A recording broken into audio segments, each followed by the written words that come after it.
Hi everyone, it's Claire. Welcome back to the Curious Kitchen.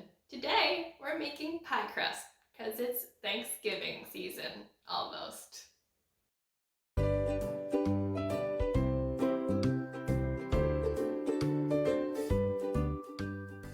Let's start off by talking about the ingredients. So in this bowl here I have my flour, some salt, and some sugar. So the salt and sugar are mostly just going to contribute to the flavor. I like to add a little sugar in my sweet pie crusts just so when you get to like the crust part without the filling, there's still like a little sweetness in there.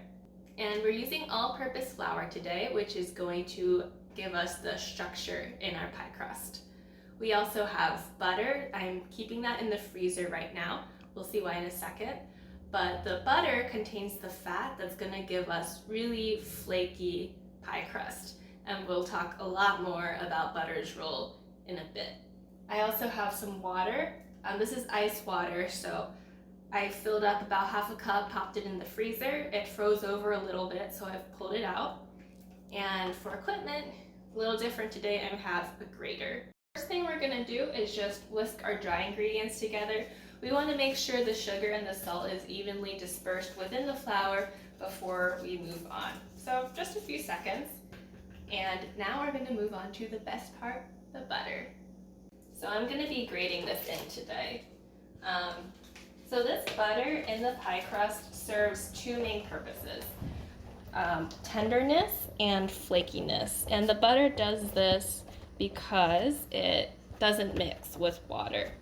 So for the tenderness, if we work the butter into the flour and coat the flour with butter, then if the flour is coated in fat, then the water, when we add it, can't get to the flour and it can't hydrate the gluten proteins, so the gluten can't develop. And so we'll get a tenderer pie crust without the gluten that would make it tougher and chewier. Butter's other function, like I said, is to add flakiness. So if we keep the butter chunkier, it acts as like a little spacer between layers of dough. And in the oven, when we bake it, the dough layers will become our flakes. And furthermore, the butter, the water within it is going to evaporate into steam and kind of help to lift those layers apart. So when it comes to butter, it's actually a bit of a competition between tenderness and flakiness. Because for tenderness, we want to work the butter into the flour, whereas for flakiness, we want it to stay a little chunkier. I personally really like the flaky part of it.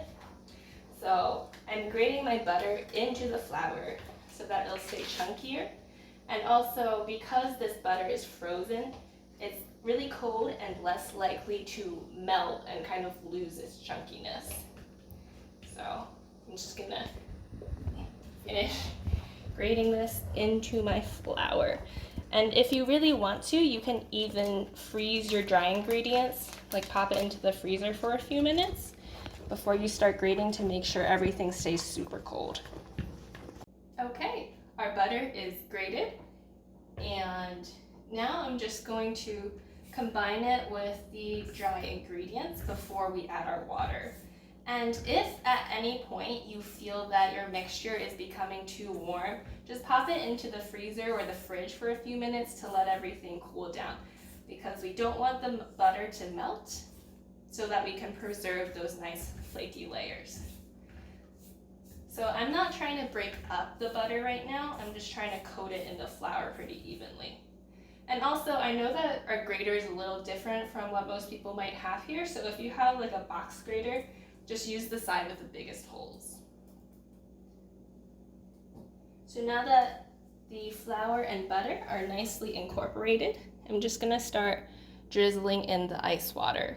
So we want it to be ice water because we want to keep everything cold. We don't want warm water to melt the butter.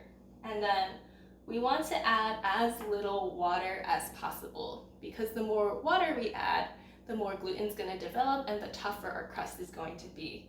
So this is actually why some people like adding like vodka, because vodka is not 100% water. It also contains some ethanol, but that's not really something I usually have on hand, so we're just going to go with water.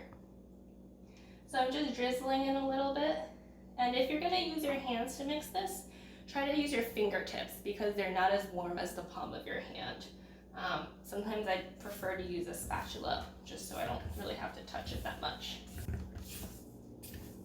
Okay, so we're pretty much there. I started using my hands so I could have a better feel of the dough, but essentially when it starts to stick together, it's looking good. The other thing you just want to be careful of is not to over knead it because that would also encourage gluten to develop. But now that this has come together, I'm just going to wrap it. I'm making apple pie, so I want the bottom and the top crust, so I'm going to divide it in two and then wrap them in plastic wrap, and you can refrigerate or freeze from this point. I do like to refrigerate at least overnight just so the flour has time to absorb all of the liquid and it really improves the taste. You can also freeze it for a few months if you're not going to use it anytime soon. We're not going to do the filling until next week, so I'll probably pop this into the freezer.